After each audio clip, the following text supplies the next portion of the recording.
Welcome to another episode of Chaotic Tortures RC. Usually I would be doing a Tech Tip Sunday, but today I'm going to do a little bit different. I'm going to do kind of a vlog. I want to speak my opinion over a video that I watched this week. I don't normally do this, but it was something that I think attitude-wise, the way the video was presented, it kind of, I don't know. I don't want to say that it bothered me, but it did, but not to the point where I'm upset. I just feel that it kind of come off a little bit arrogant in a way, and it was a type of video that in some ways could have hurt other people's feelings in the hobby, and that's not what the hobby's about. The RC hobby, I thought, was about people doing what they like and having fun. There was a gentleman that works for a major company that posted a vlog video this week talking about China-made products, knockoff products, and such like that, and how he disagreed with it. And that's fine, we're all entitled to our opinions. But in the video, he also posted where he felt that we shouldn't support these companies, this, that, and the other, and then made some comments. Well, he understands that some people may not be able to afford things, but there's other routes you could go. And my opinion on this is, if you look at where 90% of our radio-controlled cars, their parts, and their electronics are made, I'm saying about 90%, not all of it, but about 90% of everything is made from overseas regardless. A lot of your major companies, Tamiya, overseas. Even your Axial stuff, it's not all manufactured or made here. The companies may be based out of here, but you know, their parts that they're getting are, you know, they're getting parts from overseas to be able to make this stuff. So there's no way around it as far as where your product's made. Now, his point was, he happens to work for a major company that sells aftermarket parts that machine and lathe their own parts here in the United States. That's fine. Great company. But you also pay the price, and are you paying for high quality product? That can go either way. Yeah, they make some nice things. They are really rather pricey. Are they any better than anybody else's out on the market? To an extent, some parts are, not all parts. I'd commented on some of the stuff. I've used both name brand and off brand. I've tested the real articles and the knockoff articles of items, and I've had good and bad with both, with a majority of the things in the hobby. You know, that's like a lot of people bash companies like Energy being cheap Chinese products. Well, the same company that makes Energy stuff makes a lot of other parts for a lot of other companies, and some of the stuff Energy makes is, I will admit it, is pure junk. Some of the stuff Energy makes I've had that's lasted longer than other things. Like, for instance, I had a Slash. I think I talked about it several videos back when I was doing a cleaning video on my four-wheel drive Slash. I run the Energy HD shafts. Reason being is I've run MIP shafts, trying to support one of the major companies, and I've broke set after set after set. I went to the Energy HD shafts. They lasted a little over 3 years before I broke the first one. A little over 3 years. That's with me running in snow, rain, bashing. Anybody that knows how I ran my Slash, that has watched my channel videos on Facebook, has seen that I have never been kind to a Slash. I have beat the snot out of every one that I have, and I will continue to do so to this day, because I'm not a racer. And when it comes to having a short horse truck for me, it is just to bash the snot out of it. And out of all the other major companies out there that made parts, the Energy parts held up. They are a cheaper Chinese part. Now, granted, they might not be a knockoff like what the person was talking about, but he'd also made some comments about the cheap China-made products. And, well, Energy happens to be one of those companies from China. But I think more so along the lines of what he was complaining about is like the companies that are blatantly using other companies' designs and ripping them off, because he was talking about a specific smaller scale that looks like they used the cage off of a Wraith and put it on a Yeti type setup for a smaller scale and stuff, and how cheap and flimsy it was. And then lo and behold, this week, what does Axial release? a 18th scale Yeti and short course truck. That, I don't know if his video had anything to do with that, but regardless. Alright, so what? There are companies out there that make things that resemble or look just like the other company's products. If you can get it at a fraction of the price, and like for me, for my son, when I first got him into the hobby, I could have handed him one of my rigs that I have well over several hundred to $1,000 invested in and handed it to him and say, here, go do that. Actually, I did that. It ended up with a dent in my wife's car because he took one of my Clodbusters full throttle in the snow, not knowing how to drive very well. More my fault than his. Slammed the door at full speed. Didn't hurt the Clod. Not at all. Big dent in the wife's car door. We kind of laughed. It didn't bother us that bad, but it happened. But you know what? Instead of putting RCs like that into the hands of someone, and you don't want to necessarily give everybody a New Bright for their first RC, because New Bright alone can make someone not want to do the hobby. Just for the fact that, you know, you got to charge this cheap battery and everything. They don't steer very well. I understand that New Bright is hobby stuff. It's not hobby grade. You can buy some cheap, low-end hobby grade vehicles for the same price as you're paying for your New Brights and have a much better performing vehicle. That being said, with the video I watched, what bothered me the most is I felt like it kind of belittled those that may cut corners or save money where they can to have a rig look or to be able to perform the way that they want it to, either within their budget or just by choice. For me, I'm going to say it's by choice. Because do I have some of the products that the company he works for makes? Yes. Are they better than other things that I've used?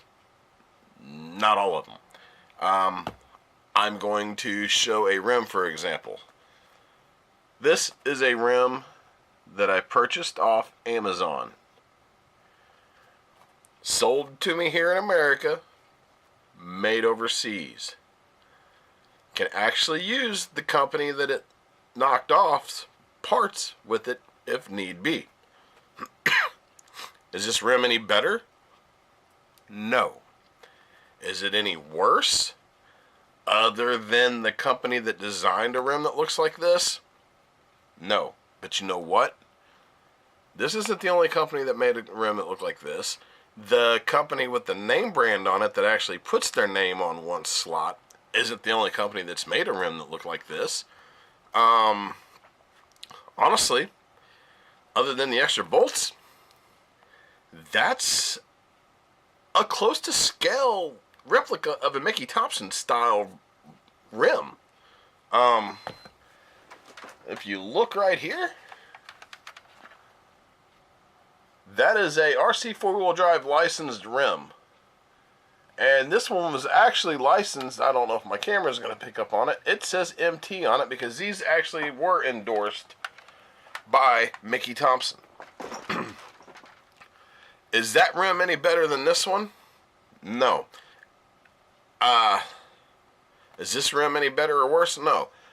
The difference is those were $130 for the set. I paid 50 something shipped for this, and for the other company that has this, you're looking at $150 for the set. Could I have bought the other set and been just as happy? Yeah. Do I have? I have some rims from the other company. I'm not trying to name any companies here, but I have some rims from the other company, and that's how I know that it's not any better than this. Material-wise, it may be, but a rim is a rim. And in the 1.9 scale classes where you're sticking with Sorka rules, it's going to hold up. There's many companies out there that are copying, various designs and stuff. Like this. All right, this is one of my GCM Jeeps. If you look at this Jeep body, well, it's not got all the same parts. This was originally made by Boom Racing, and then a couple other I think another company bought them out.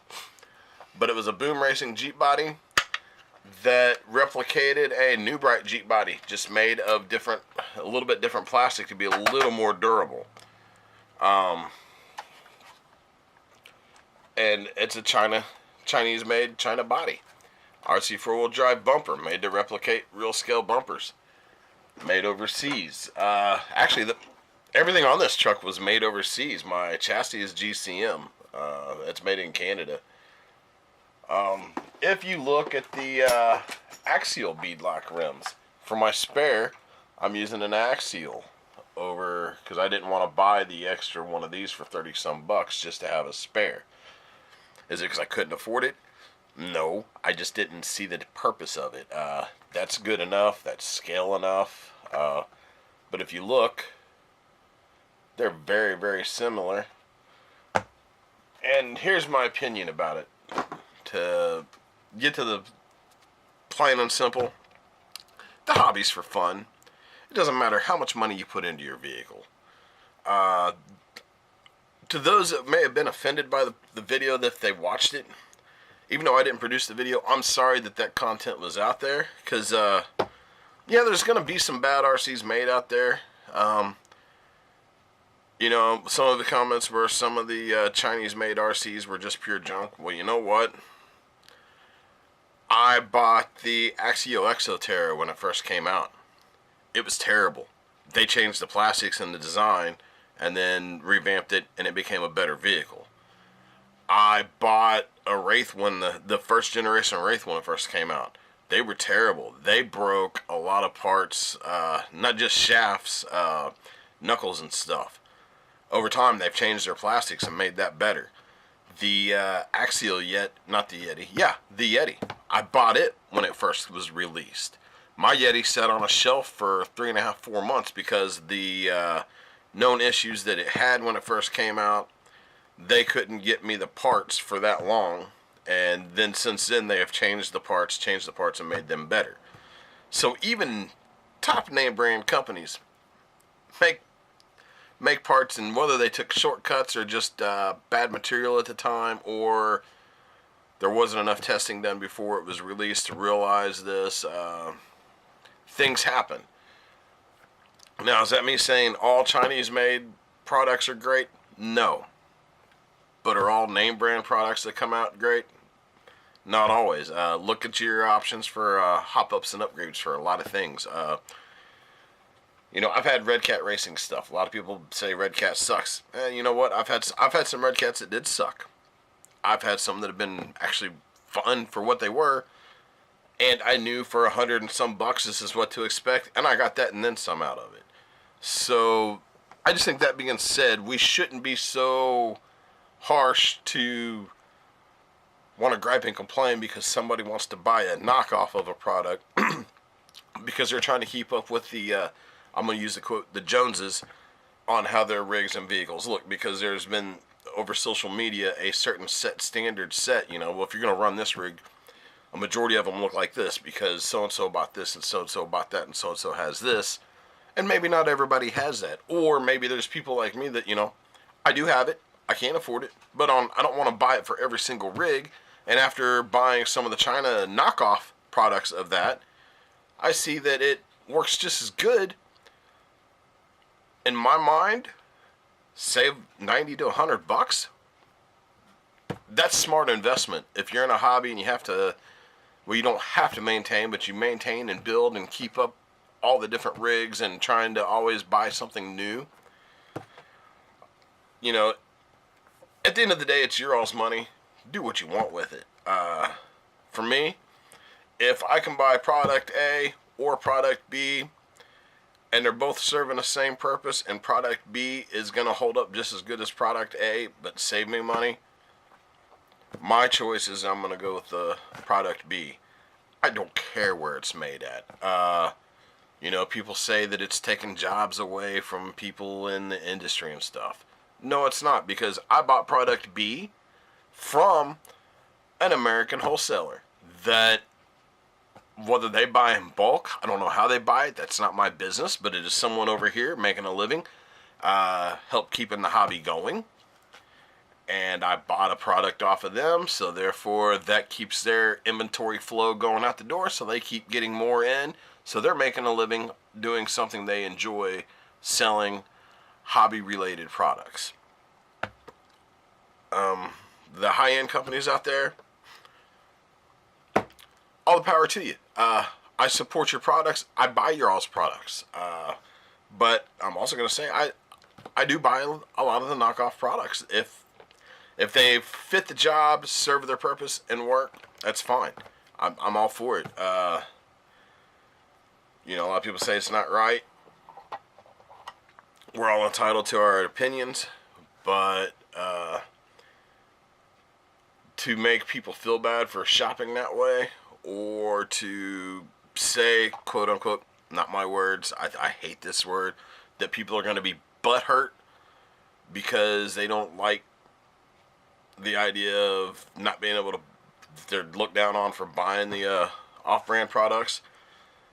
To me, that comes off as arrogant and not necessary. This is a hobby where we're all supposed to be friends, get along, help one another. I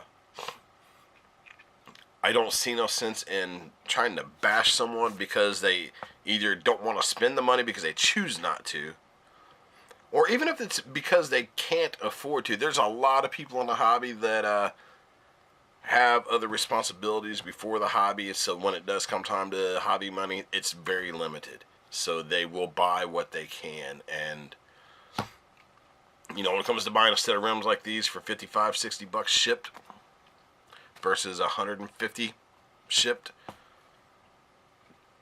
if it's not in your budget, there's nothing wrong with this. There is nothing wrong with this.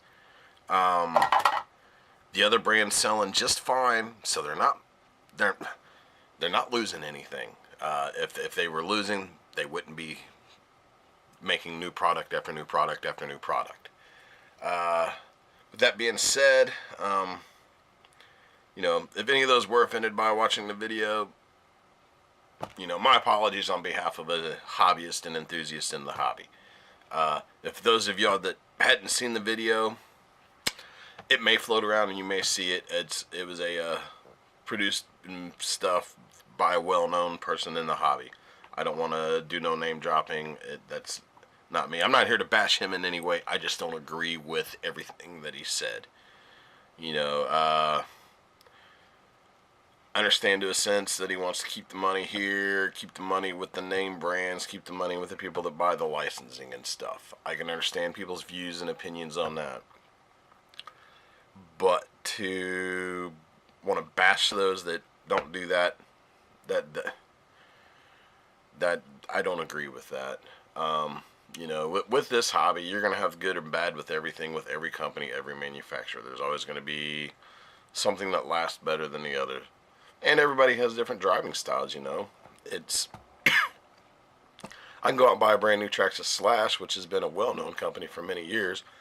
I can bust one within a day. I can tear a brand new Slash out of a box within the first 5-10 minutes of running. Does that make them junk? No. That's just, I know what parts need to be upgraded out of the box, and I usually do that. But I could give a brand new Slash to my son, and he could probably drive it months without breaking the same parts that I break because of driving style. Anyways, I hope my video hasn't offended anybody. I don't want them to feel like that I'm attacking the other video. I'm just speaking my opinion on it. Whether you agree with me or not, that's fine. But I do ask, you know, leave your comments how you feel about the subject, because to me, you know, it's a hobby, and it's all about sharing and being there for one another. I don't feel it's about saying, well, you're wrong if you don't buy, or don't buy China versus this, that, or the other, when 90% of our name brand, 90% of our hobby comes from overseas to begin with.